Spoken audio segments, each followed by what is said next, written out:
Provision 4. Allah, the Exalted, is the one who is infinitely bountiful, and bestows favors and blessings without recompense or external cause. He gives generously without being asked. The Muslim who understands this divine name will always seek bounty and blessings from Allah, the Exalted, as they know the bestower loves to be asked. This is confirmed in a narration found in Jami' at-Tirmidhi, number 3571.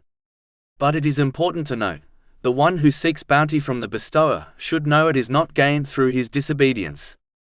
Any worldly blessings obtained through the disobedience of Allah, the Exalted, will only become a burden for its possessor in both worlds. A Muslim should instead strive to obtain beneficial blessings from the bestower by fulfilling his commands, refraining from his prohibitions, and by facing destiny with patience.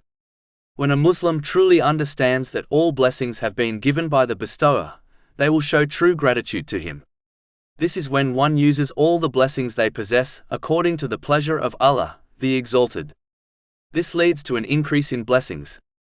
Chapter 14 Ibrahim, verse 7. And remember when your Lord proclaimed, "If you are grateful, I will surely increase you in favor." A Muslim should act on this divine name by bestowing the blessings they have been given to others, for the pleasure of Allah, the Exalted. The one who gives to others will be given more than they could have ever imagined. Chapter 2 Al-Baqarah, verse 245.